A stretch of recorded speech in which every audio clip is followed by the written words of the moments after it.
ॐ शुक्लां भरतरं विष्णुं शशिवर्णं चतुर्भुजं प्रसन्नवदनं ध्यायेत् सर्वविघ्नोपशान्तये। ॐ सहना भवतु सहनौ भुनक्तु सह वीर्यं करभावहै तेजस्विनावतीतमस्तु मा विद्विषावहै। ॐ शान्ति शान्ति शान्तिः। अगजानन पद्मार्कं गजाननमहर्निशम् अनेकदन्तं भक्तानाम् एकदन्तमुपास्महे। श्रीमहागणपतये नमः।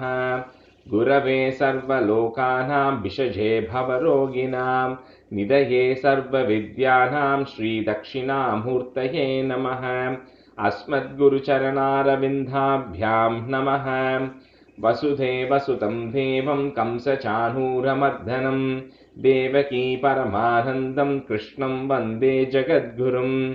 ज्ञानानन्दमयं देवं निर्मलस्फटिकाकृतिम् आधारं सर्वविद्यानां श्रीहयग्रीवमुपास्महे। श्रीहयग्रीवमूर्तये नमः। सरस्वती नमस्तुभ्यं वरदे कामरूपिणि विद्यारम्भं करिष्यामि सिद्धिर्भवतु मे सदा। श्रीमहासरस्वत्यै नमः। उमाकोमलहस्ताब्जसम्भावितललाटकं हिरण्यकुण्डलं वन्दे कुमारं पुष्करस्रजं। வெற்றிவேல் முருகனுக்கு ஹரஹரோஹரா. लोकवीर्यं महापूज्यं सर्वरक्षाकरं विभुं पार्वती हृदयानन्दं शास्तारं प्रणमाम्यहं। स्वामिये शरणमय्यप्पा।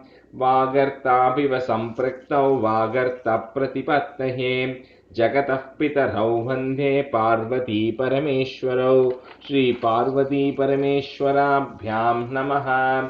कोमलं कूजयन् वेणुं श्यामलोऽयं कुमारकः वेदवेद्यं परं ब्रह्म तस्मै श्रीगुरवे नमः। अस्मत्सुरचरणारविन्दाभ्यां नमः। श्रीकृष्ण गोविन्द हरे मुरारे श्रीनाथ नारायण वासुदेव। श्रीकृष्ण गोविन्द हरे मुरारे श्रीनाथ नारायण वासुदेव। श्रीकृष्ण गोविन्द हरे मुरारे श्रीनाथ नारायण वासुदेव। पीताम्बरं करविराजितचक्रशङ्खकौमोदकी सरसिजं करुणासमुद्रं राधासहायम् अतिसुन्दरमन्दहासं वातालयेशम् अनिशं हृदि भावयामि। कृष्णो रक्षतु मां चराचरगुरुः कृष्णं नमस्ये सदा। कृष्णे नैव सुरक्षितोऽहमसकृत् कृष्णाय दत्तं मनः। कृष्णादेव समुद्भवो मम विभो कृष्णस्य दासोऽस्म्यहं। कृष्णे भक्तिरचञ्चलास्तु भगवन्। हे कृष्ण तुभ्यं नमः। श्रीगुरुवायूरप्पा शरणं। नम्राणां सन्निधत्ते सततमपि पुरस्तैरनभ्यर्थितानपि अर्थान् कामानजस्रं वितरति परमानन्दसान्द्रां गतिं च। इत्थं निःशेषलभ्यो निरवधिकफलः पारिजातो हरे त्वं क्षुद्रं तं शक्रवाटी ध्रुममभिलषति व्यर्थमर्त्यव्रजोऽयम्। श्रीगुरुवायूरप्पा शरणं। श्रीभट्टपादम् अनिशं हृदि भावयामि। वंशी विभूषितकरात् नवनीरदाभात् पीताम्बरात् अरुणबिम्बफलाधरोष्टात् पूर्णेन्दुसुन्दरमुखात् अरविन्दनेत्रात् कृष्णात् परं किमपि तत्त्वमहं न जाने। കൈരണ്ടും കൂപ്പി ഞാൻ വീണ്ടുമീറക്കുന്നു നീരജലോചന നിന്നോടായി.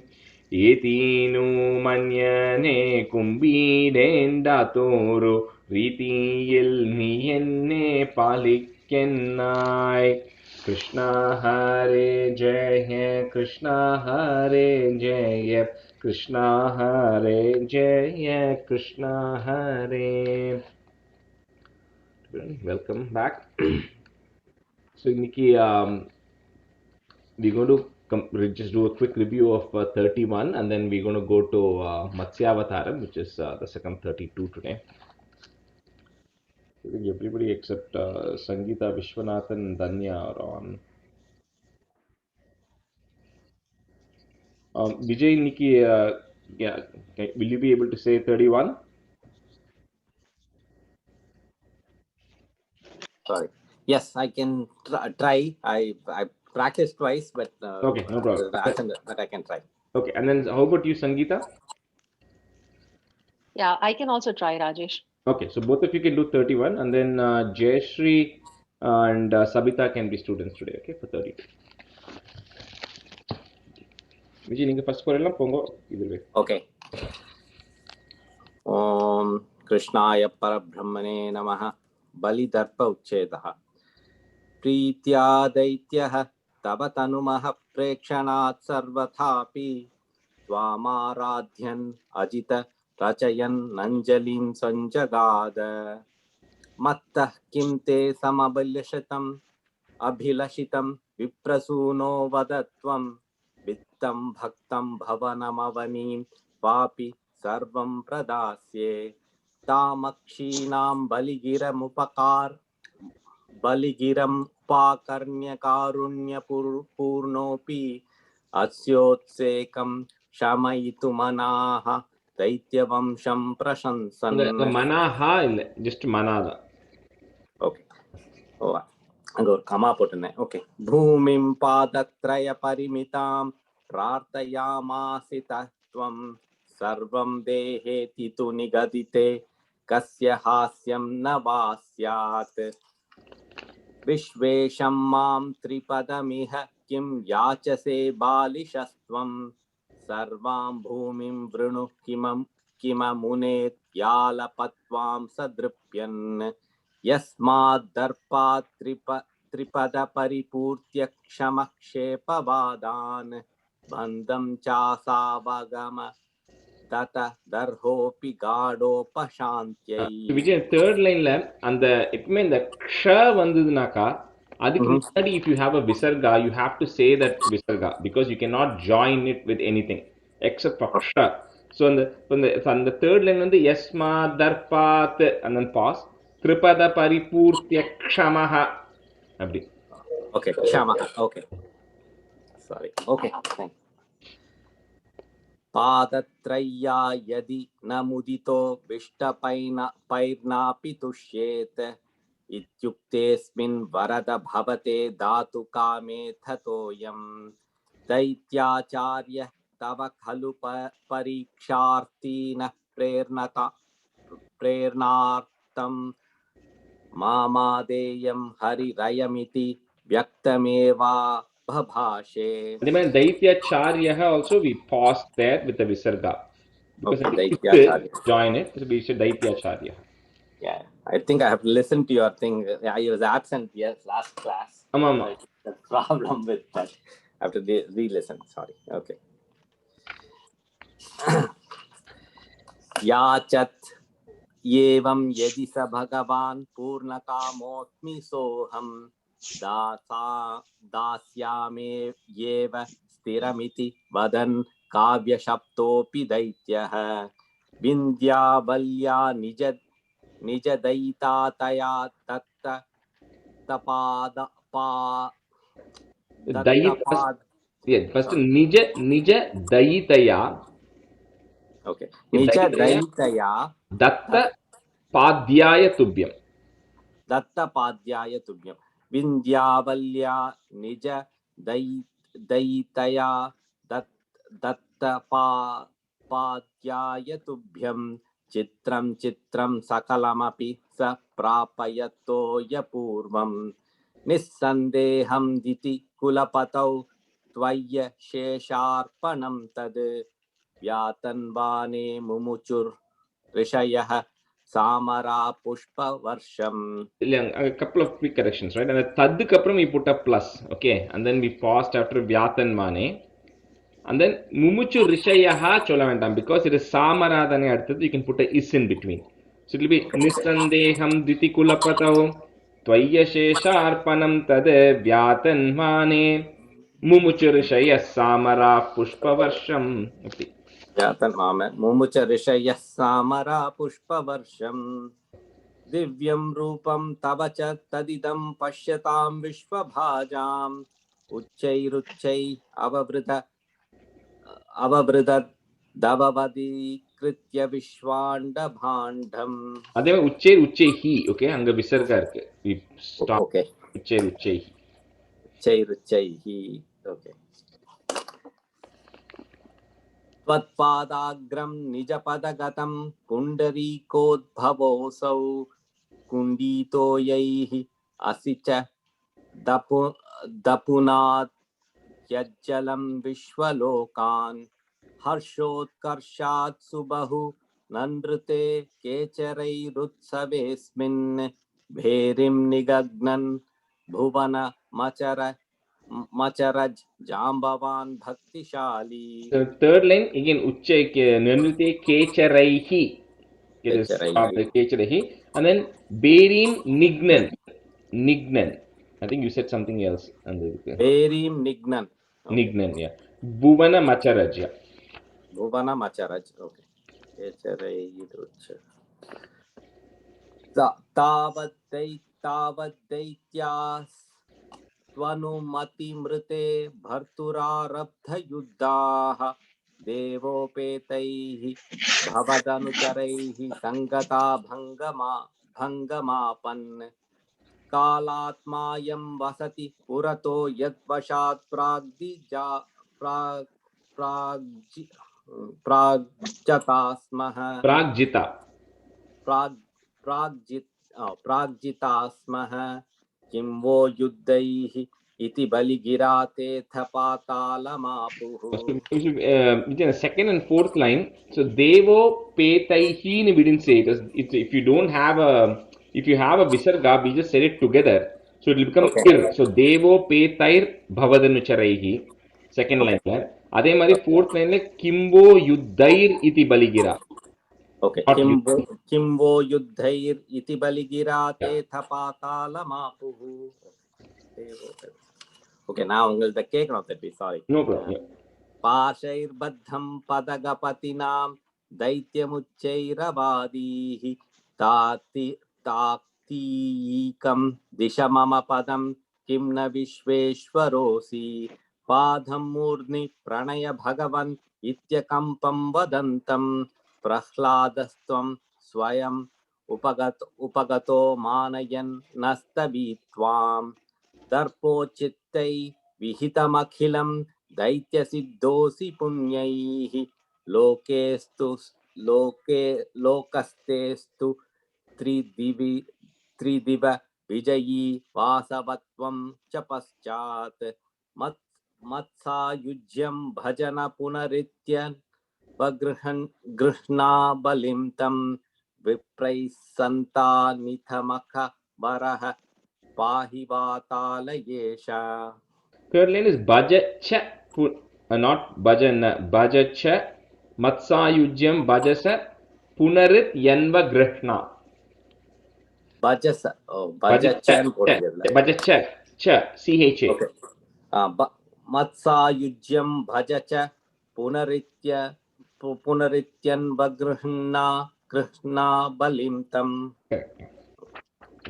Yeah, just கேட்டுருங்க because and I think the tune வந்து you have to be stopping at certain places, so you are not அந்த இடத்துல you are not pausing, so just check on the one more time. Okay. I did practice that. Rajesh ஒரு doubt. அந்த 9th இதுல second லைன்ல தார்த்தீகமா தாத்தீகமா தார்த்தீகம் இரு வரும் இல்லையா? ஆமா, தார் TAR தார்த்தீகம்.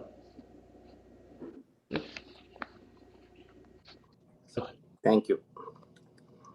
Sangeeta.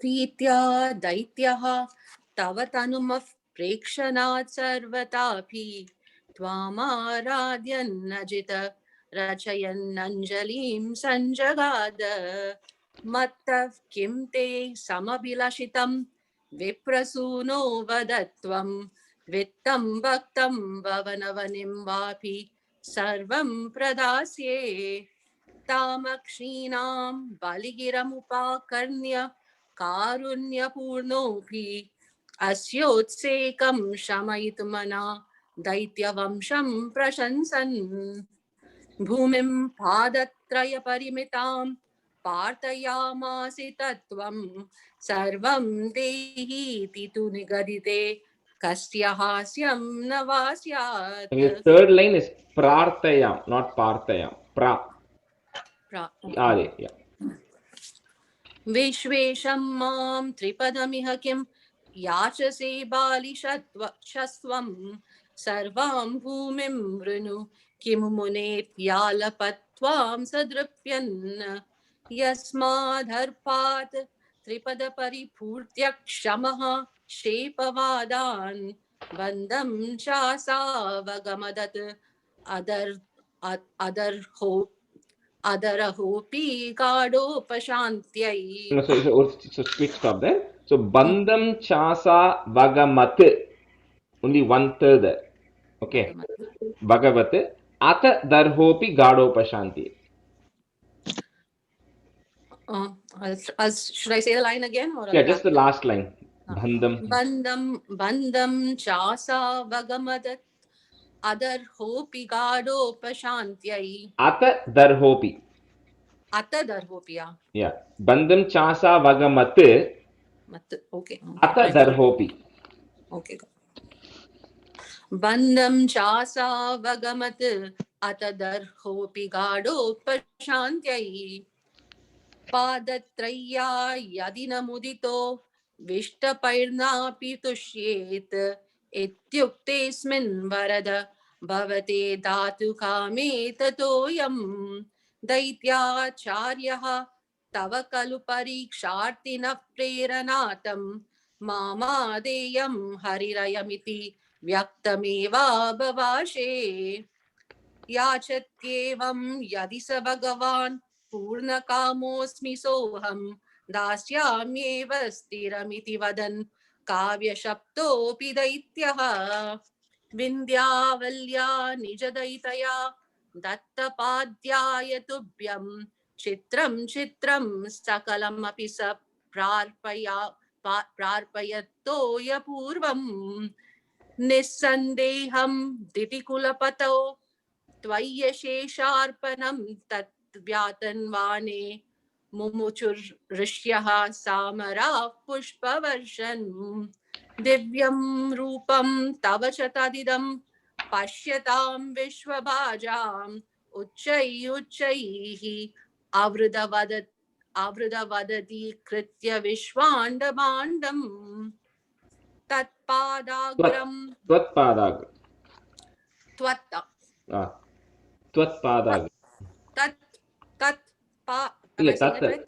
No, not tat. Twat. Okay. TV80. Twat. Okay.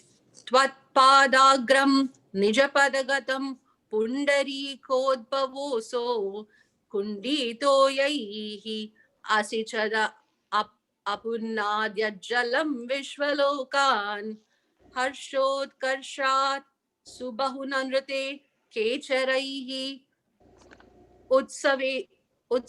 उत्सवेऽस्मिन् भेरीं निघ्नन् भुवनमचर Jambavan भक्तिशाली तावद्दैत्यास्तवनुमतिमृते भर्तुरारब्धयुद्धाः. So Sangeeta, again, it's not tav, it's twa. So तावद्दैत्यास्त्वनुमतिमृते.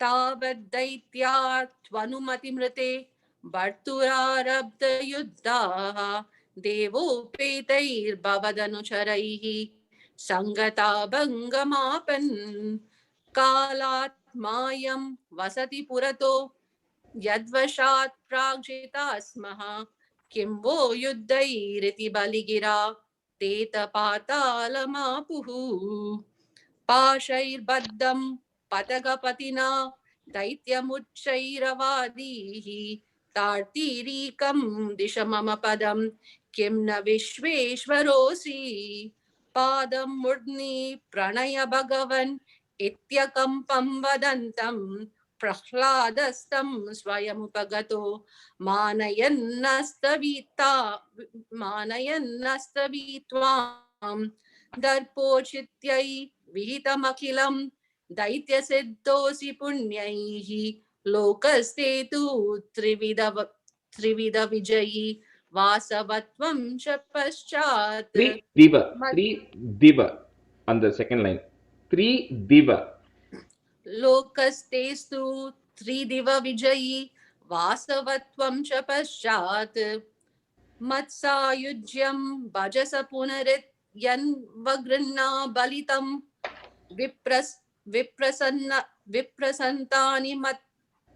विप्रसन्तानि तमकवरः पाहि वातालयेश. The third line is balim tam, okay? This time it is tam, not tum. And then the last line is viprais santhanita makavaraha. Okay. Last two lines work out children. Matsyayujyam bhajasa punaritya Matsayujyam bhajasa punarityan vagrina balim tam vipraisantani tamakavaraha pahi vatalayesha. Okay, so let's go to 32 today.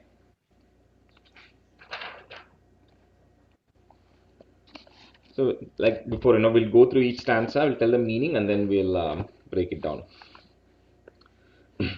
Stanza 1. Pura hayagniva mahasurhenha sashtantarantyodhyadakandakalpe nidronmukha brahma mukhadriteshu vedeshvaditsa kila matsya rupam. So, before we get into the details of Matsya Rupam, the fish incarnation, right? And I wanted to send an image, but I forgot to send it. So if you look at the word pralayam here, right, there are actually many types, but there are mainly 4 types of pralayam. One which they call as, Bhagavad Gita says nitya pralayam, which is like when you sleep and then you wake up the next day, right? So it's kind of the end of one and the beginning of the other. That is in everything that happens on regular basis. Then there is a atyantika or a moksha pralayam, which is when you die, right, and then that is happening. So that is one type of pralayam. Then there are 2 other types of main pralayams. One is which is naimittika pralayam, which is the interval of Brahma's one day and then Brahma's night is beginning. That is naimittika pralayam. Then there is a prakritika pralayam, which is the end of one Brahma itself and the next Brahma is starting, right?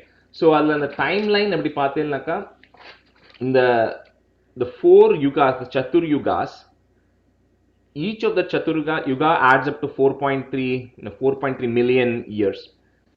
71 chatur yugas combined is one manvantara, which is one manu. Okay, and then 14 of such manus, 14 point a small conversion of those manus is one day of Brahma. And then the Brahma has a day and a night classification, and then 360 of those Brahma's days and nights is one Brahma Varsha. That is the age. So Andamari, there's a very good image actually, which I'll send it to you all, which kind of shows that split of how this is happening. So in this case, this pralaya that is being mentioned in this chapter is happening at the end of one of Brahma's day. So you should remember which pralaya is happening, right? This is happening at the end of one of Brahma's day. At the end of one Brahma's day, the pralaya that happens is all the living beings and all of that is destroyed, but the Bhumandalam itself is not consumed. Sorry, mute little. So at the end of this pralaya, the Bhumandalam itself is not absorbed into the Lord, but everything is destroyed. So there is a difference, right? One is everything is getting destroyed, and then the final pralaya, which is the prakritika pralaya, everything is getting absorbed into the Lord itself. So nothing is existing. That is the final pralaya at the end of an Brahma's thing. So here this is happening at the end of Brahma's one day. So Brahma's night is happening. So in this case, Pura, long ago, in the Naibitika Pralaya that is happening, Shashtantaranta, so at the end of the 6th Manvantara. So remember, there are multiple Manus, right? Like we spoke about. And one important clarification here, right, which, you know, and I don't know how many of you realize this, is we associate Dasavataram with in the Darwin's theory and the evolution, but it's actually not true, because Darwin noticed a theory which is there. The avataram of Vishnu, there are so many avatarams of Vishnu that has happened, right? Even in Narayanam, there are extra Naranarayana avataram that happens, and so many others which are not covered. These are the top 10 avatarams. If you remember our chapter 12, Varaha avataram, the first one goes Swayam Bhuvo Manurato Janasargashino Drishtva Mahima Samaye Salile Nimagna. So Swayambhuva Manu is seeing that the world is already underwater. Swayambhu Manu is the first Manu that is there. So here, Shashtantarante. So here it's the end of the 6th Manu that is actually happening. Where this Matsyavadaram is happening at the end of the 6th Manu, right? So this Matsyavadaram, technically, this Avataram is happening much later than the Varaha Avataram, right? Which happened with Swayambhuva Manu. So technically, but the timelines also don't align. So this is just for convenience. People say, oh, this is sequential and all that. But in that, this is happening at the end of the 6th Manvantara. So at the time, Brahma Mukha, so Brahma, who is now finished his day, is about to go to sleep. So when Brahma is about to go to sleep and that term is done, so they Vedeshvatitsu, Hayagriva Maha Asurena. Hayagriva just means somebody who has got a horse head. So Hayagrivana, Vishnu avataramum irukku, Hayagrivar, who we worship. There was also an Asura named Hayagriva in this case, and this Asura had a horse head, so he was also called Hayagriva, but he is an Asura in this case. So this Asura somehow stole all the Vedas when Brahma was about to go to sleep. So Aditya Kila. So therefore you assumed Matsya Rupam. So therefore you took the form of a fish, Krishna, to help recover those Vedas. Then you do the first stanza. So Pura Hayagriva Mahasurena, comma, Shashta Anta. So it's quite difficult to break it, but think of it as Shashta as 6.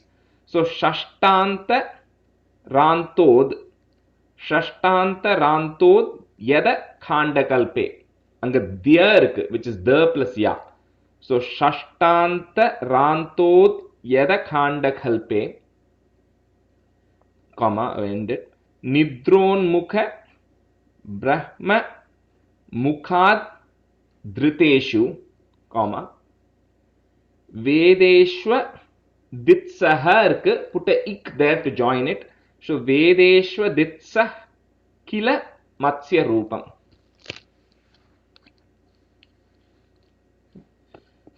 Pura Hayagriva Mahasurena Shashtantaranto Yadakandakalpe Nidronmukha Brahma Mukhadriteshu Vedeshvaditsah Kila Matsya Rupam. Sabita, first Rela. Pura Hayagriva Mahasurene Surena. Pura Hayagriva Mahasurena Shashtantarantodya Dakandal Kalpe Nidronmukha Brahma Mukhadriteshu Vedeshvaditsa Kila Matsya Rupam. Pura Hayagriva Mahasurena Shashtantarantodya Dakanda Kalpe Nidronmukha Brahma Mukhadriteshu Vedeshvadis Sakila Matsya Rupam. Pura Hayagriva Mahasurena Shashtantarantodya Dakanda Kalpe Nidronmukha Brahma Mukhadriteshu Vedeshvaditsa Kila Matsya Rupam. In the second line, Shashtanta Rantod Yada Khandakalpe. Shashtanda Ramtond. Oh. Rantod. Shashtanda Yada Rantod Yada Khandakalpe. Okay. Okay, I'll try. Pura Hayagriva Mahasurena Shashtam Tarandot Yadakanda Kalpe Nitron Muga Brahma Mugatrudeshu Vedeshvadis Ditsa Kilamatsya Rubam. Answer 2. Satyavradasya Dramiladi Bartuhu Nadi Jale Tarpayatastadhanim Karanjalo Sanjwalita Kritistvam Adrishyatah Kaschana Balaminaha. So there was a king by name Satyavrata, sage. Yes, he was a king and a sage. Sage Satyavrata, Dramiladi Bartuhu, in a region, Dramila region is little bit in the south of the India. I don't know exactly where, Tamil Nadu, Kerala, Karnataka, somewhere in the south of India, Dramilangara region. So Tarpaya Tattadanim. So one day he was performing Tarpanam in the river Nadi Jale, in a river called Kritamala. So this river Kritamala, if you Google it, it will say it's a Vaigai river. So in the river Kritamala, he was doing Tarpanam. So when he in Karanjala, he was having his palms folded and he was performing. So at that time, Sanjwalitaha, in a very shining or lustrous form, Tvam Adrishyataha, you appeared, right? So remember, Bhattadipad is always telling it in first person, right? To Krishna, he's saying, you appeared, O Guruvayurappa, Kaschana Balaminaha, in some small fish form, right? A small fish form, you appeared in a very shining form when he was performing Tarpanam. So Satyavrata means somebody who is always truthful. So you don't, that king must have had some other name, but he's called Satyavrata. Later on, this Satyavrata, in the end of this chapter, he then becomes Vaivaswada Manu, which is when we are doing Sankalpam, we will say Vaivaswada Manvantare, Ashtavimshaditame. It's because we are right now in the 7th Manvantara, and this Vaivaswada Manu is the Manu for this Manvantara. So this is a transition between the previous Manu, who was called Chakshusha or somebody, to this Vaivaswada Manu. So that is happening right now in this period. So Satya Vratasya Dramiladi Bhartuhu, and the na ke mele or ir irukano. And the ir, you will have it on top of na. So remove that and put a visarga. So it becomes Dramiladi Bhartuhu and a comma. So the next line becomes Nadi Jale Tarpayatas Tadanim Karanjalau Sanjwalita Kritistvam. So anga ma irukku, after that twa there is a ma, so break that ma into two, im and a a. So we'll say Sanjwalita Kritistvam, im, put a comma. So next line becomes Adrishyata, put a a there. So Adrishyata Kaschana Balaminaha. Okay, so first line is Bhartuhu, remove the ir. Next line, third line la Kritistvam, and then Adrishyata. Satyavratasya Dramiladi Bhartuhu Nadi Jale Tarpayatastadanim Karanjalo Sanjwalita Kritistvam Adrishyata Kaschana Balaminaha.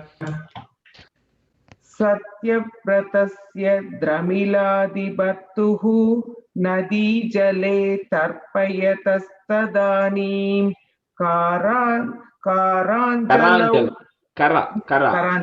Karanjalau Sanjwalita Kritistvam Adrishyata Kaschana Balaminaha.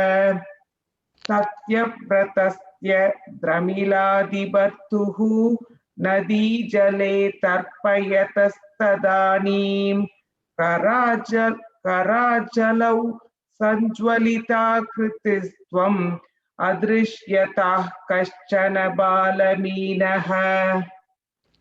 सत्यव्रतस्य प्रमिलादिभर्तुः नदीजले तर्पयदस्तदानीं कराञ्जलौ सञ्ज्वलिदा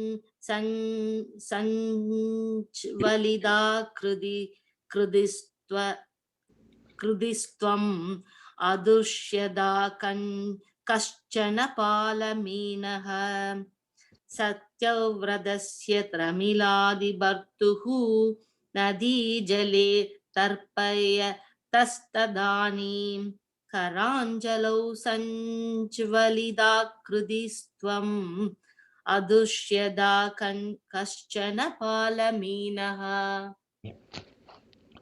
Satri. क्षिप्तं जले त्वां चकितं विलोक्य निह्येम्बुपात्रेण मुनिस्वगेहं स्वल्पैरहोभिः कलशीं च कूपं वापीं सरश्चानशिषे विभो त्वम्. So when this Muni, when he was performing Tarpanam, right, this fish now suddenly comes into his hand. So he puts it, Kshiptam Jale, he puts it back into that river.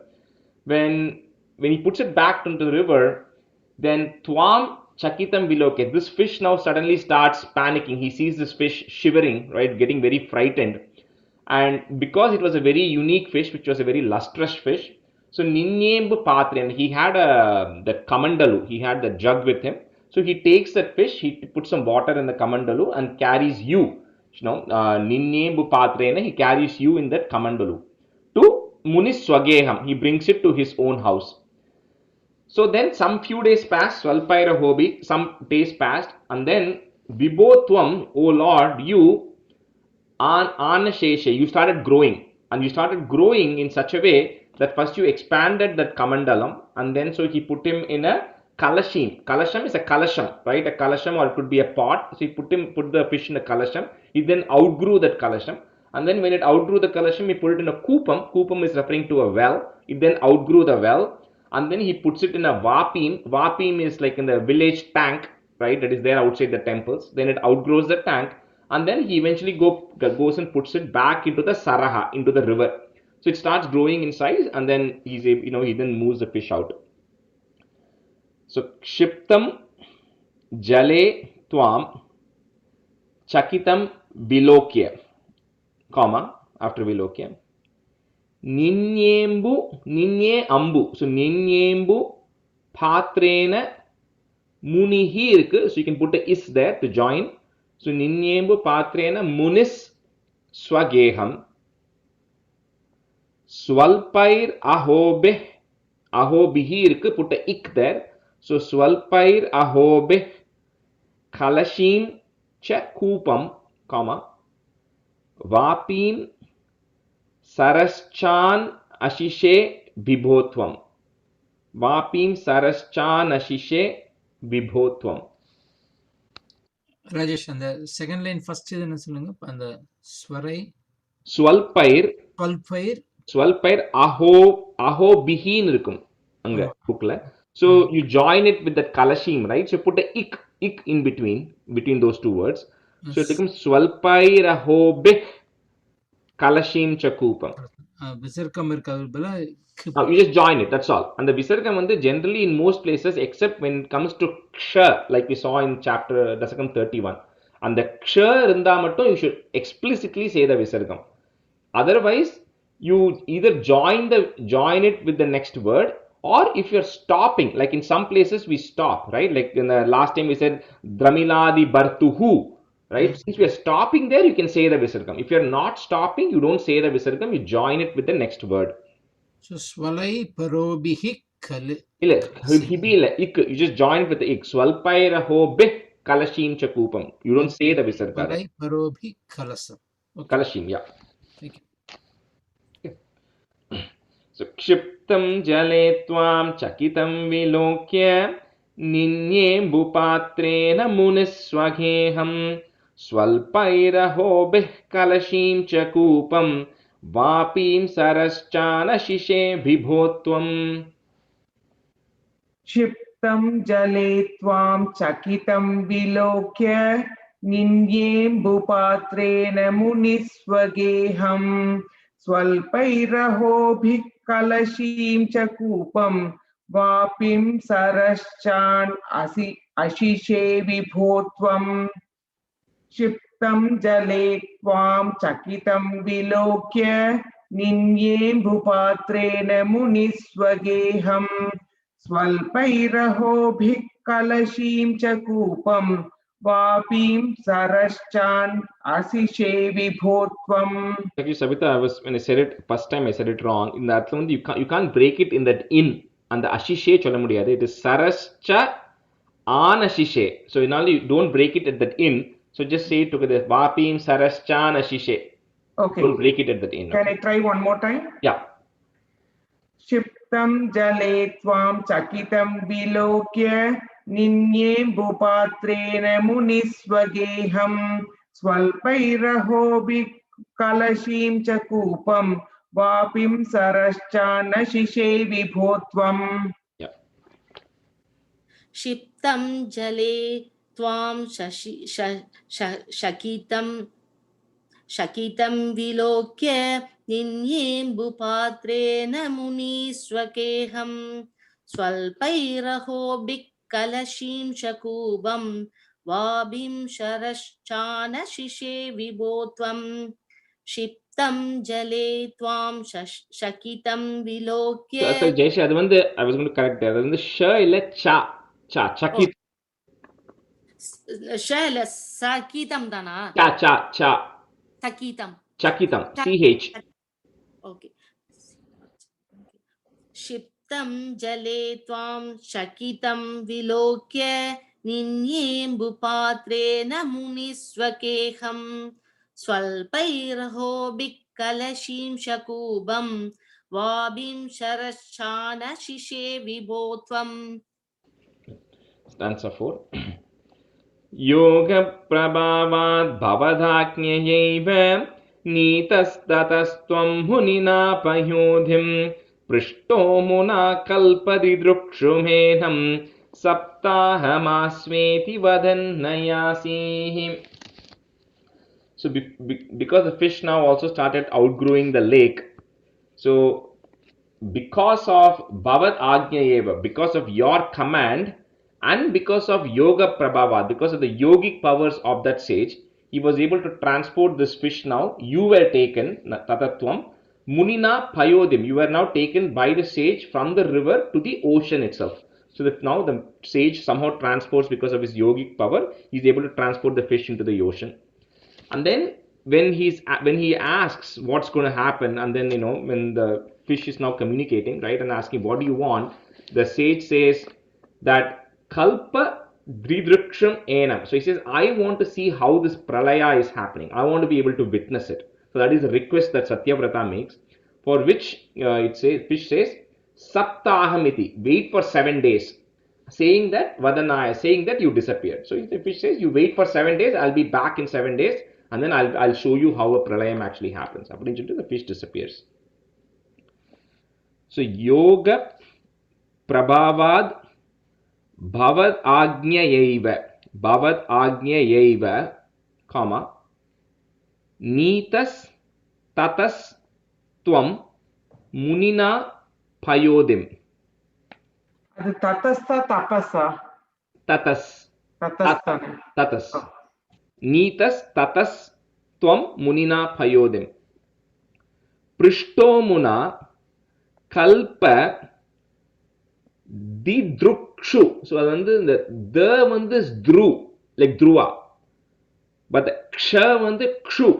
Okay, so didrukshum enam, kalpa didrukshum enam, comma, saptaham asveti vadanna yasihi. Yoga prabhavat bhavadhajñayaiva नीतस्ततस्त्वं मुनिना पयोधिं पृष्टो मुना कल्प दिदृक्षुमेनं सप्ताहमास्वेति वदन्नयासीः. योग प्रभावात् भवदाज्ञयैव नीतस्ततस्त्वं मुनिना पयोधिं पृष्ठो मुना कल्पदिदृक्षुमेनं सप्ताहमास्वेति वदन्नयासीः योगप्रभावात् भवदाज्ञयैव नीतस्ततस्त्वं मुनिना पयोधिं पृष्ठो मुना कल्पदिदृक्षुमेनं सप्ताहमास्वेति वदन्नयासीः योगप्रभावाद् भवदाज्ञैव नीदस्तदस्त्वं मुनिना भयोधिं पृष्ठो मुना कल्पदि दृक्षुमेनं सप्ताहमास्वेदि वदन्ययासिः योगप्रभावाद् भवदाज्ञैव भवदाज्ञैव योगप्रभावाद् भवदाज्ञैव नीदस्तदस्त्वं मुनिना भयोधिं पृष्ठो मुना कल्पदि दृक्षुमेनं सप्ताहमास्वेदि वदन्यासीः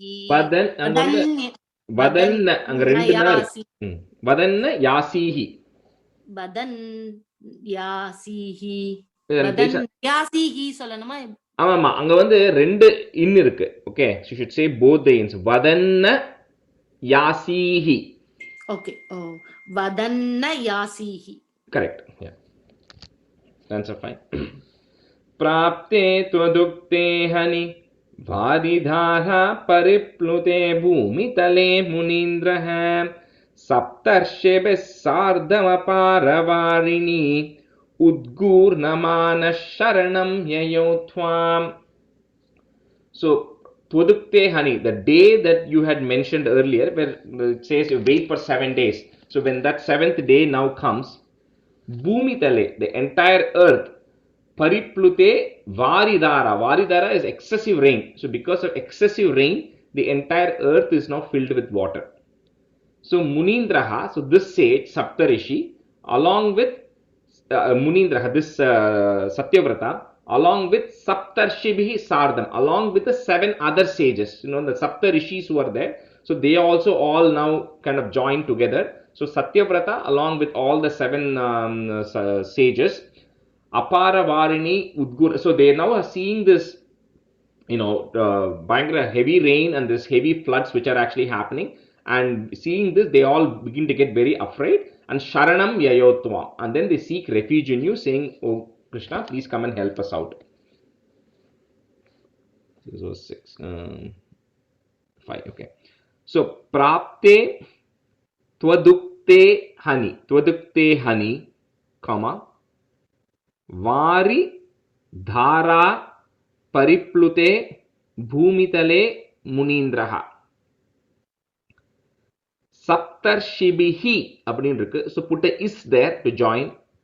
So Saptarshibis Sardam Apara. So அந்த இடத்துல next line வந்து it's going to be a little difficult sandhi to break it. So it is Varin Yud அப்படினு இருக்கும். So you make it Sardama Para Varini. Put a small ni there. Sardama Para Varini. So Varini and then put a comma. Next line becomes Udgurnamana. Add a u. So Udgurnamana. Okay, and the Udgurnamanaha irukku with Sharanam. So put a ish to join those two words. So Udgurnamanash Sharanam Yayotva. Okay, so Saptarshibis Sardam Apara Varini, comma, Udgurnamana Sharanam Yayotvam. Prapte Twadukte Hani Varidhara Pariplute Bhumitale Munindraha Saptarshibis Sardhamapara Varini Udgurnamana Sharanam Yayotvam. प्राप्ते hani varidhara. Hani kapra or pause Sabita. Okay. So prapte twadukte hani. Okay. Prapte twadukte hani varidhara pariplute bhumitale munindraha saptarshibih sadamaparavarini udgurnamana yayau tvam prapte twadukte hani varidhara pariplute bhumitale munindraha saptarshibih sadamaparavarini udgurnamana yayau tvam. प्राप्ते त्वदुक्ते हनि वारितारा परिप्लुते भूमितले मुनीन्द्रः सप्तर्षिभिः सार्धम् अपारवारिणि उत्कूर्णमानः शरणं ययौ त्वाम् प्राप्ते त्वदुक्ते हनि वारिदारा परिप्लुते भूमितले मुनीन्द्रः सप्तर्षिभिः सार्धम् अपारवारिणि उत्कूर्णमानः शरणं ययौ त्वाम्. So 6.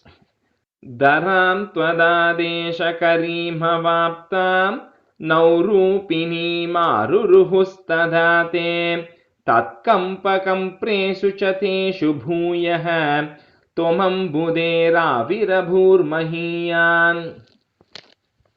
So here, like in the Noah's Ark Mari, so here they now have to get a boat on which they can go.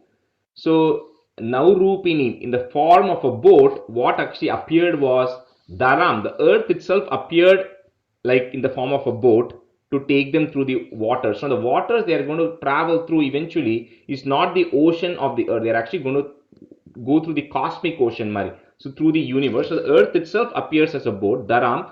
Twat Adeshak. Because of your command, the earth is appearing as a boat in your command. And then they all the Saptarishis and Satyavrata board that. And when they were actually going, Kampa Kampreshu, because of the turbulence that was actually happening, they were all getting very worried. So Bhuyaha, again, O Lord, you appeared, Ambudehe, from the ocean, you appeared, Mahiyan, in the form of a much bigger fish. And how big that is described in the next verse. So they all board onto this boat and now they are ready to navigate through this through the ocean. So, Dharam Tvad Adesh. It's Tvad Adesh. Remember that word. So Twadadesha Karim Avaptam. Dharam Twadadesha Karim Avaptam. Comma. Now is the boat. Now Rupinim Aruruhus Tadate. Now Rupinim Aruruhus Tadate. Tat kampa kampreshu cha teshu bhuyas in some books. Remove that is and put a visarga. So kampreshu cha teshu bhuyaha. Bhuyaha. Tvam ambuder avirabhur mahiyan. If you want to really break it, you'll have to break it as Tvam ambuder Avirabhur Mahiyan. Okay. Dharam Twadadesha Karim Avaptam Naurupinim Aruruhustadate Tatkampakam Preshu Chateshu Bhuyah Twamambudera Virabhur Mahiyan. Dharantvadadeshakarimavaptam naurupini maruruhustadate tatkampakam प्रेषु च तेषु भूयः त्वत्मं बुधे आविरभूर्महीयान् त्वम् त्वमम्बुधेर् आविरभूर्महीयान् correct. धरान्त्वदादेशकरीमवाप्तां नौरूपिणी मारुरुहुस्तदाते நீங்க ஒரு extra ரூ சொல்ற மாதிரி இருக்கு. It's मारुरुहुस्तदाते ரெண்டு ரூ, two Okay. ரூ. Yeah. I will repeat one more time. धरात्वदादेशकरीमवाप्तां नौरूपिणी मारुरुहुस्तदाते Correct. तत्कम्पकं प्रेषु च तेषु भूयः त्वमम्बुधेर् आविरभूर्महीयान्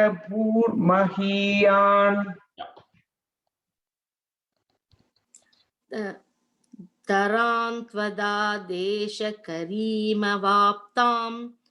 नौरूपिणीम् आरुरुहुस्तदा ते तत्कम्बकम्बरेषु देषु भूयः त्वमम् अम्बुदे राविभूर्महीयान्.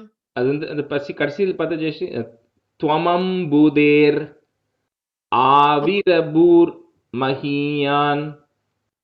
आविरभूर्महीयान्. Okay. Yeah. तरान्त्वदा देश करीमवाप्तां नौरूपिणीम् आरुरुहुस्तदा ते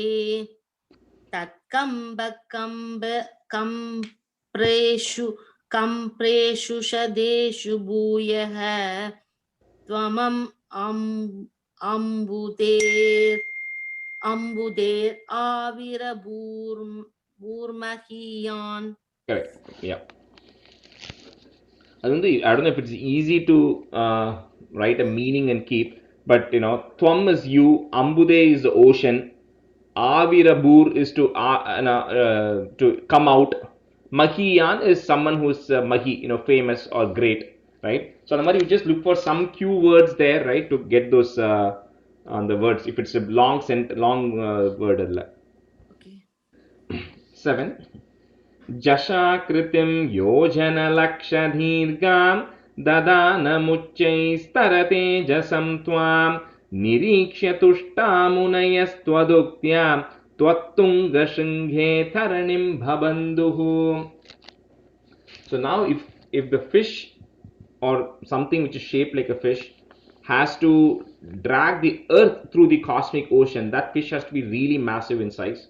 So Twam Niriksha, so seeing you, Jashakritim in the form of a fish, which is Yojana Laksha Dirgham, which is a lakh yojanas in length or width. So 1 yojana is about 8 miles, right? So that's why this is, we should not think of this as a boat which is going through the ocean inside the earth, right? This is actually going through the cosmic ocean. Lapuramari, we should visualize this thing, right? So it is dragging the earth and it's going through the cosmic. That's why it's 8 lakh yojanas in width. And that's looking at that fish. Now in the Lord coming, the sages realize that it is the Bhagavan himself has come. So they are all tushta muneha. They all get very happy, and then they are boarding on it, and the God is now taking them through that. So Jasha Kritim Yojana Laksha Dirgham, comma Dadhanam Uchchais Thara Tejasam Twam. So Tejas, so it's shining. So Dadanam Uchchais Thara Tejasam Twam. Nirikshya Tushta Munayas Twaduktya, comma Twattunga, anga Twattunga is a small ta and a big ta. So Twattunga Shringe Tharanim Bhabanduhu. Okay, so you have to emphasize that half ta and then say the big ta. Twattunga Shringe Tharanim Bhabanduhu. जशाकृतिं योजनलक्षदीर्घां दधानम् उच्चैस्तरतेजसं त्वां निरीक्ष्य तुष्टा मुनयस्त्वदुक्त्या त्वत्तुङ्गशृङ्गे तरणिं भबन्धुः. जशाकृतिं योजनलक्षदीर्घां दधानमुच्चैस्तरतेजसं त्वां निरीक्ष्य तुष्टा मुनयस्त्वदुक्त्या त्वत्तुङ्गशृङ्गे तरणिं बबन्धुः. जशाकृतिं योजनलक्षदीर्घां दधानमुच्चैस्तरतेजसं त्वां निरीक्ष्य तुष्टा मुनयस्त्वदुक्त्या त्वत्तुङ्गशृङ्गे तरणिं बबन्धुः.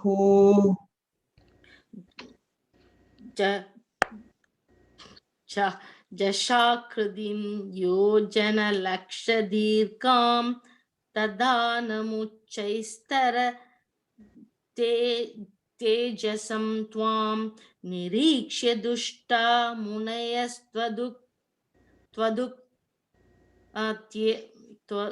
त्वदुक्त्या right?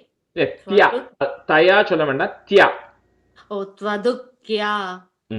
त्वदुक्त्या त्वत्तुङ्ग श्रुरुङ्गे तरणीं बबन्धुः. ஸ்ருங்கே ரெண்டு ரூ இல்ல ஒண்ணுதான்.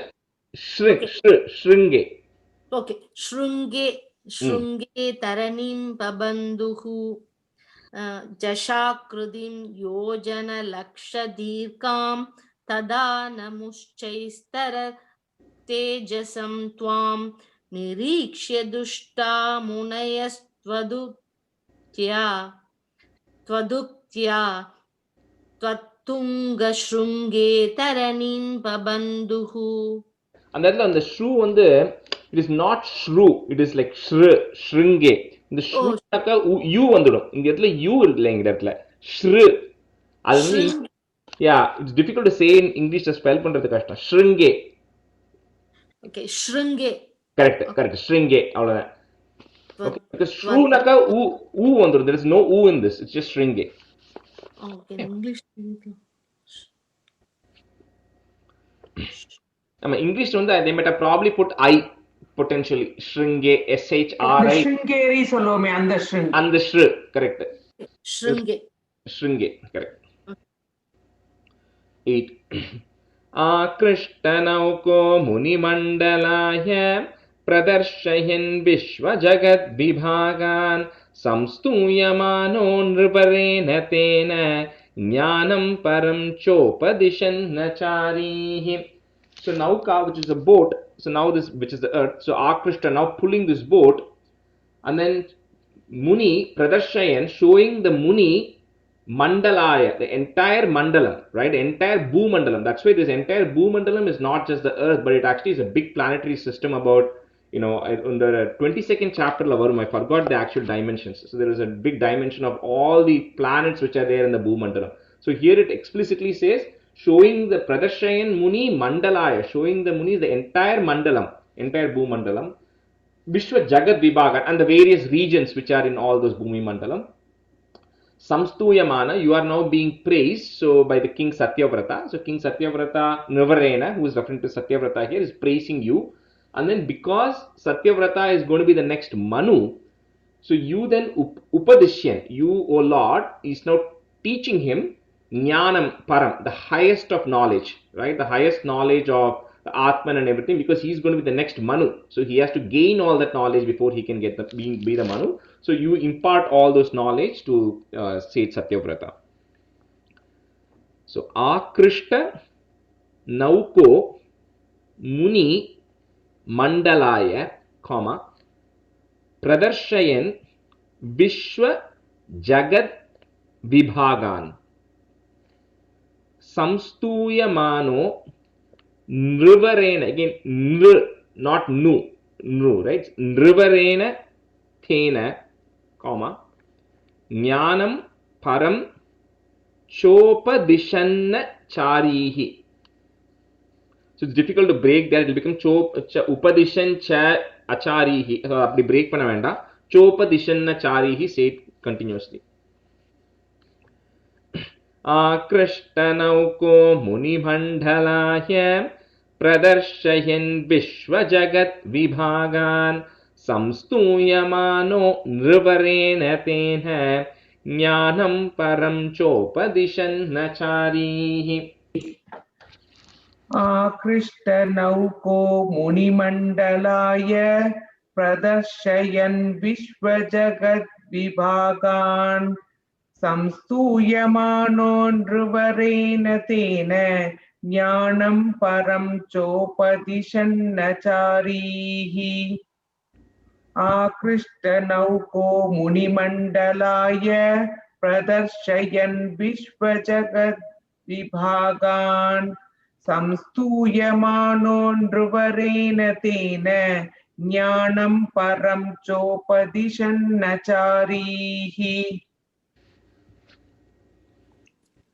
आकृष्टनौको मुनिमण्डलाय प्रदर्शयन् विश्वजगत् विभागान् संस्तूयमानो नृवरेण तेन ज्ञानं परं शोभदिशन्नचारीः. चारीः आकृष्टनौको मुनिमण्डलाय प्रदर्शयन् विश्वजगत् विभागान् संस्तूयमानो नृवरेण तेन ज्ञानं परं शोभदिशन्नचारीः.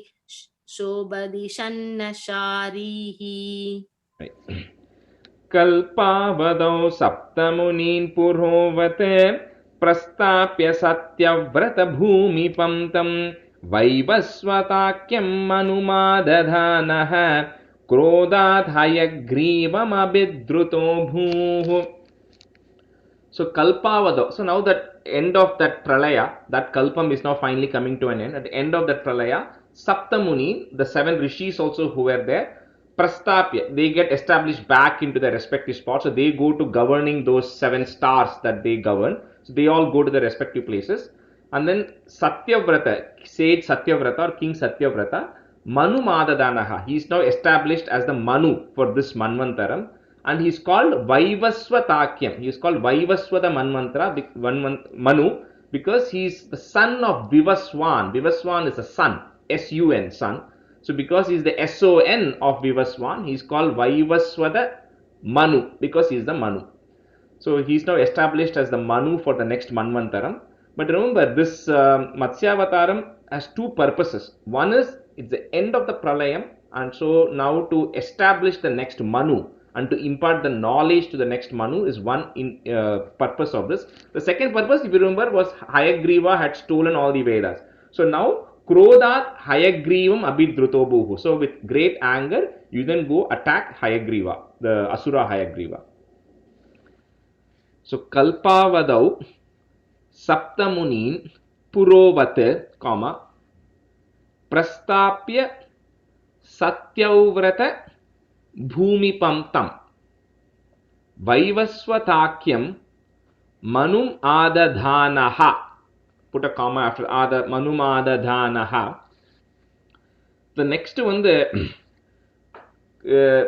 Krodad Adila வந்து அந்த த கடியில இன்னொரு த போட்டிருப்பா. Krodhat Hayagriva.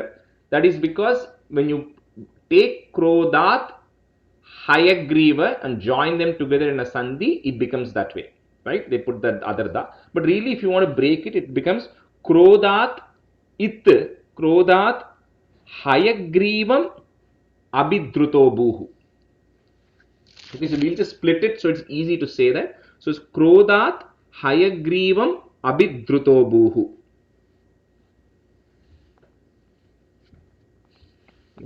So Kalpavadau Saptamunin Purovate Prastapya Satyauvrata Bhumipam tam वैवस्वताख्यं मनुमादधानः क्रोधात् हयग्रीवमभिद्रुतो भूः कल्पावधौ सप्तमुनीन् पुरोवत् प्रस्थाप्य सप्तवृतभूमिपं तं सत्यव्रतभूमिपं तं वैवस्वताख्यं मनुमादधानः क्रोधात् हयग्रीवम् अभिद्रुतो भूः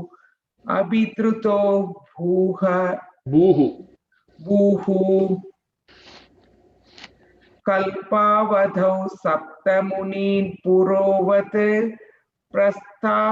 प्रस्थाप्यं सत्यव्रतभूमिपं तं वैवस्वताख्यं मनुमादधानः क्रोधात् हयग्रीवम् अभिद्रुतो भूः. Prastapya. Second time ninga prastapyam, I think you said by mistake, but just prastapya. Prastapya Satyavrata Bhumi. Okay. कल्पावधौ सप्तमुनीन् प्रोवत् प्रस्ताभ्य सत्यव्रतभूमिपं तं वैवस्वदाख्यं मनुमादधानः क्रोधात् हयग्रीवम् अभिद्रुतो भूः कल्पावधौ सप्तमुनीन् प्रोवत् प्रस्ताभ्य सत्यव्रतभूमिपं तं वैवस्वदाख्यं मनुमादधानः क्रोधात् हयग्रीवम् अभिद्रुतो भूः.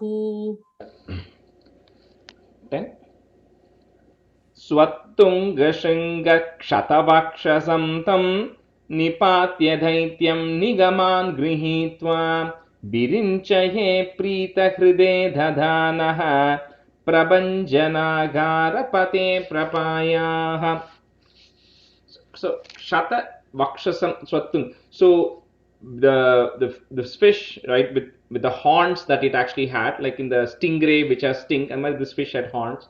So with that, Swattunga Shringam, the Hayagriva's chest was torn, and then because of that, Nipatya Daityam, you'd kill that Asura Hayagriva, and with that, Nigam is referring to Vedas. So Nigaman Grihitva. Now you obtain all the Vedas back from Hayagriva, and Virinchaye, you give it back to Brahma.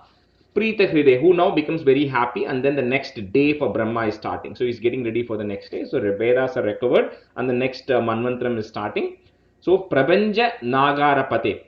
So here Prabhanja Nagarapate has two meanings. So one is Prabhanja is referring to Vayu or air. So Nagar, it could also mean city or town, right? So the Prabhanja Nagara is the town of Vayu. So Guru Vayur is established by Guru and Vayu. So Prabhanja Nagara Pate, the king who rules there, or the lord of that. So that could also mean Guru Vayurappan, the person, lord who resides in the land of Vayu. That's one way to define Prabhanja Nagara Pate. But also remember, Bhattadripad is suffering from rheumatoid arthritis, which in the Ayurveda program, that is because of excess Vayu in your body. That's what affects your joints and everything, right? All the Vayu. So Prabhanjana is also an like kind of a oil or a medicine which is applied to the idol in Guruvayur, and it is given as a prasadam to treat people who have excess Vayu, right? Rheumatoid arthritis and everything. So here he's saying in both ways. He's saying anyway, Prabhanja Nagarapate Prapayaha, please eliminate all the diseases I am having, which is primarily rheumatoid arthritis is what he is suffering from. So with that, the Bhattadripad ends Dasakam 32. So Swa Tunga Shringa Kshata Vakshasam Tam. So Swa Tunga Shringa Kshata Vakshasam Tam, comma, Nipatya Daityam Nigaman Grihitva Virinchaye Prita Hride Dadanaha, comma,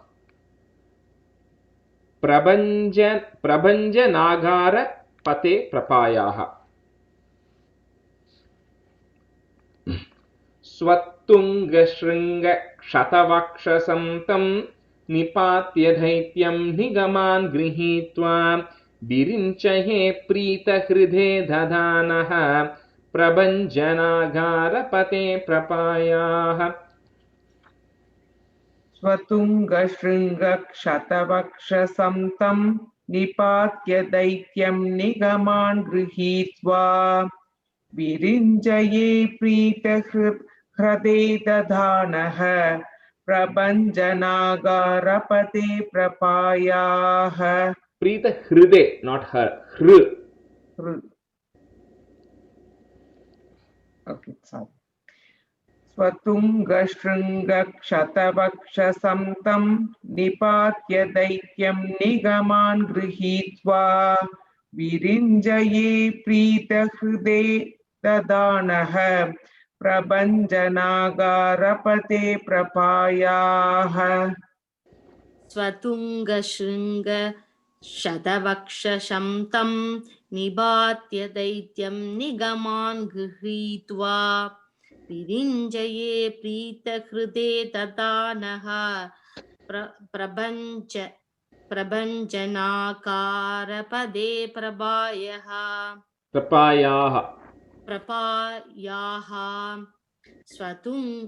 स्वतुङ्गशृङ्ग शतवक्षसं तं निपात्य दैत्यं निगमान् गृहीत्वा विरिञ्जये प्रीतहृदे दधानः प्रभञ्जनाकारपदे प्रपायाः. Krishna Parabrahmane Namaha. That ends this. So let me chant 32 quickly. And then I'm thinking maybe if possible, let's at least start one stanza of 34 today if possible. Because in the 34 is 34, 35 Rama Avataram. So they are like pretty complex because he's taken the entire Ramayanam from Dasharatha performing the Yagam to Lavakusha, all condensed in 2 chapters. So that will take some time for us to finish. So I'll just chant 32. पुरा हयग्नीव महासुरेण षष्टान्तरान्तोऽध्यदकाण्डकल्पे निद्रोन्मुखब्रह्ममुखादृतेषु वेदेष्वदित्सः किल मत्स्यरूपम् सत्यव्रतस्य द्रमिलादिभर्तुः नदीजले तर्पयतस्तदानीं कराञ्जलौ सञ्ज्वलिताकृतिस्त्वम् अदृश्यताः कश्चन भालमीनः क्षिप्तं जले त्वां चकितं विलोक्य निह्येम्बुपात्रेण मुनिस्वगेहं स्वल्पैरहोभिः कलशीं च कूपं वापीं सरश्चानशिषे विभो त्वं योगप्रभावाद्भवदाज्ञयैव नीतस्ततस्त्वं मुनिना पयोधिं पृष्टो मुना कल्पदिदृक्षुमेनं सप्ताहमास्वेति वदन्नयासीः प्राप्ते त्वदुक्ते हनि वारिधारा परिप्लुते भूमितले मुनीन्द्रः सप्तर्षिभिः सार्धमपारवारिणी उद्गूर्णमानः शरणं ययौ त्वां धरां त्वदादेशकरीमवाप्तां नौरूपिणीमारुरुहुस्तदा ते तत्कम्पकम्प्रेषु च तेषु भूयः त्वमम्बुधेराविरभूर्महीयान् जशाकृतिं योजनलक्षदीर्घां ददानमुच्चैस्तरतेजसं त्वां निरीक्ष्य तुष्टा मुनयस्त्वदुक्त्या त्वत्तुङ्गशृङ्गे तरणिं बबन्धुः आकृष्टनौको मुनिमण्डलाय प्रदर्शयन् विश्वजगद्विभागान् संस्तूयमानो नृपरेण तेन ज्ञानं परं चोपदिशन्नचारीः कल्पावधौ सप्तमुनीन् पुरोवत् प्रस्ताप्य सत्यव्रतभूमिपं तं वैवस्वताख्यं अनुमादधानः क्रोधात् हयग्रीवमभिद्रुतो भूः स्वत्तुङ्गशृङ्गक्षतवक्षसं तं निपात्य दैत्यं निगमान् गृहीत्वा विरिञ्चये प्रीतहृदे दधानः प्रभञ्जनागारपते प्रपायाः. श्रीकृष्णाय परब्रह्मणे नमः. Okay, so let's just do one stanza, 34, we'll kick it off. So 34, 35, I'll send you all the meanings already recorded. So I'll just send it over to you. That way we don't spend time in the class on that. So if you move to 34, stanza 1. गीर्वाणैरर्त्यमानो दशमुखनिधनं कोसलेष्विष्य शृङ्गे पुत्रीयामिष्टिमिष्ट्वा ददुषि दशरथश्मावृते पायसाग्र्यं तद्भुक्त्या तत्पुरन्द्रीष्वपि तिसृषु समं जातगर्भासु जातो रामस्त्वं लक्ष्मणेन स्वयमत भरतेनापि शत्रुघ्ननाम्ना. So because all of you know Ramayana, you can kind of get the context of what this is trying to tell. Anyway, so Girvanair Artyamano Dashamukha Nidanam. So Dashamukha Nidanam, and then put a comma. Kosalesh Brishya Shringe. Kosalesh Brishya Shringe, comma. Putriyam ishtim ishtva. That's how you can break it. Putriyam ishtim ishtva, comma, dadushi dasharatha kshmabrite payasagryam. So we'll try to, as much as possible, put a break somewhere in the middle of the line so you can say it easily. गीर्वाणैर्र्त्यमानो दशमुखनिधनं कोसलेश वृष्य शृङ्गे पुत्रीयाम् इष्टिमिष्ट्वा ददुषि दशरथश्मावृते पायसाग्र्यम्.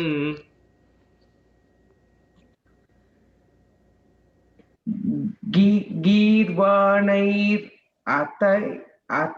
Athyamano. Okay.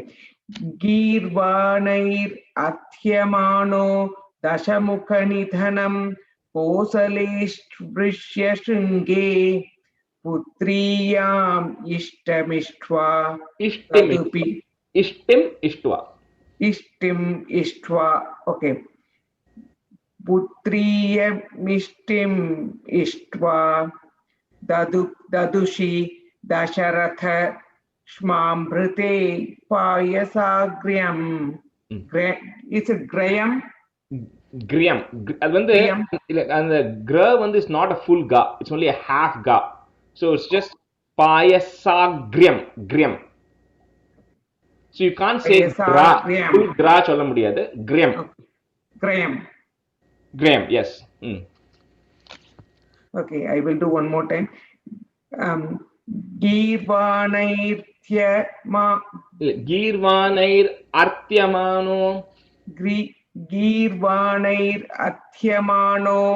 Dashamukhanidhanam Kosalesh Vrishya Shringe Putriyan Ishtim Ishtva Dadushi Dasharatha Shmambrite Payasagryam. Graham. Yeah. कीर्वाणैर् अर्त्यमानो दशमुखनिधनं कोशलेश वृष्यशृङ्गे पुत्रीयामिष्टिमिष्ट्वा ददुषि दशरथश्माप्रदे पायसार्घ्यम्. कीर्वाणैर् अर्त्यमानो दशमुखनिधनं कोशलेश वृष्यशृङ्गे पुत्रीयामिष्टिमिष्ट्वा ददुषि Dasharath श्माप्रदे पायसार्घ्यम्. Tad bhuktya tat purandrishwapi, comma, after vapi put a comma, tisrushu samam jata garbhasu jato Ramastvam Lakshmanena, comma, Swayam Atha Bharate Napi Shatrughna Namna. This should be easier because it's just names. Tadbhuktya Tatpurandrishwapi Tisrushu Samham Jata Garbhasu Jato रामस्त्वं लक्ष्मणेन स्वयमत भरतेनापि शत्रुघ्ननाम्ना तद्भुक्त्या तत्पुरन्ध्रीष्वपि तिसृषु समं जातगर्भासु जातो रामस्त्वं लक्ष्मणेन स्वयमथ भरतेनापि शत्रुघ्ननाम्ना तद्भुक्त्या